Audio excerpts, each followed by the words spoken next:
Ohio's hidden safety nets. 10 laws and programs that could reduce financial pressure. Vlogging pod starts like a conversation. Cup of coffee with no destination. Just voices trying to understand what's happening across this land. From your stories told to the pages turned. Every question, every word, supported by SheShareStudios.net. Hello, and welcome to the Vlogging Pod. I'd like to start a brand new series where we periodically go by state and break down 10 laws, loopholes, programs, and financial systems that may actually help the people living there. Not weird laws that people laugh for 5 seconds, not internet myths. I mean real systems buried in state law, tax structures, healthcare systems, utility systems, property codes that may help reduce financial strain for ordinary residents if they know the system exists. And today, we're starting with my home state, Ohio. The first one is Ohio's 529 College Advantage Carry Forward Deduction. Ohio created college savings system in 1989 through House Bill 61. But the hidden part many people still do not know about is the carry forward rule. Ohio taxpayers can deduct up to $4,000 per beneficiary per year from contributions to an Ohio 529 account. And if they contribute more than that, the extra amount can continue carrying forward into future tax years until it is fully used. This means families saving for college, trade schools, or certification programs may continue reducing Ohio taxable income over time instead of losing the deduction entirely. For parents and grandparents trying to prepare for educational costs, this is more than a savings account. It becomes a long-term state tax strategy. The second one is Ohio Business Income Deduction, commonly nicknamed the Ohio LLC loophole. Ohio expanded this during tax restructuring in 2010. Under current Ohio law, qualifying business income may receive significant deductions from Ohio taxes. The important thing here is that this does not only affect wealthy corporations, it may also apply to freelancers, gig workers, YouTubers, Etsy sellers, contractors, small LLCs, and side businesses. A lot of Ohioans are earning money outside traditional payroll jobs now, and many people may not realize Ohio taxes that income differently if it qualifies under the business income deduction system. The third one is Ohio's Hospital Care Assurance Program, known as HCAP. This program has existed in Ohio for decades and helps qualifying residents receive medically necessary hospital care at reduced costs or even no cost, depending on eligibility. Many people assume a hospital bill is simply final and unavoidable. But Ohio law created a system requiring participant hospitals to provide assistance to qualified residents. This is especially important because medical debt is one of the largest financial burdens facing families today. The fourth one is Ohio's Percentage of Income Payable Payment Plan Plus, better known as PIPP. Ohio revised the expanded parts of the system in 2010. Instead of forcing qualified households to pay the full utility bill amount every month, Ohio allows certain low-income residents to pay based on percentage of their income. That means electric and heating costs may become predictable and manageable instead of consistently spiraling. For families struggling between groceries, prescriptions, rent, and utilities, this program can dramatically change monthly surviving budget. The fifth one is Ohio's Township and Community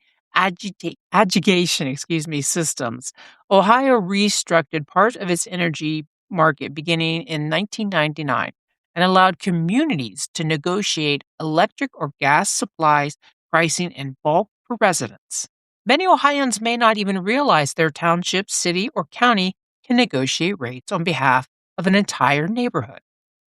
Residents still see companies like American Electric Power delivering electricity through the same poles and lines, but the supply pricing itself may be negotiated differently through local aggregation programs. In some places, this has reduced costs, while in others, residents debate whether the negotiated rates are truly better. The important part is that many residents never realize a local government's decisions may already be affecting their utility bills. The sixth one in Ohio is Medicaid spin down system. This is one of those buried financial survivor systems that many families only discover during a medical crisis. Ohio allows some residents with high medical expense to qualify for Medicaid after those medical expenses reduce their countable income below eligibility threshold. In plain language, a person who technically earns too much for Medicaid may still qualify because medical bills consume so much of their income. This becomes critically important for elderly residents, disabled individuals, and families facing catastrophic medical costs. The seventh one is Ohio's property tax reduction structures for seniors and qualifying homeowners. Ohio has layered systems that can sometimes work together depending on eligibility.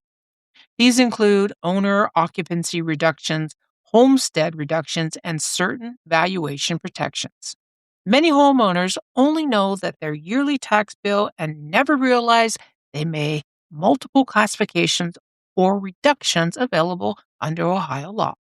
In some situations, residents may legally qualify for more than one type of reduction at the same time, which is why some people describe it as a double dipping property tax reduction. The eighth one is Ohio's probate shortcuts for small estates. Ohio law allows simplified procedures for qualifying smaller estates, helping families avoid some of the lengthy and expensive probate process people usually associate with inheritance cases. Many families assume every estate automatically causes a full probate battle involving thousands in legal fees. But Ohio creates simplified transfer procedures under certain financial thresholds. During periods of grief, those shortcuts can reduce both financial and emotional strain. The ninth one is Ohio's escrow interest law for rental deposits. Under Ohio law, landlords holding security deposits above certain amounts for long enough periods may owe interest back to their tenants. A lot of renters never hear about this because most people focus on getting the deposit returned at all. But Ohio law includes circumstances where interest itself may become owed on that money because the landlord held it for an extended period.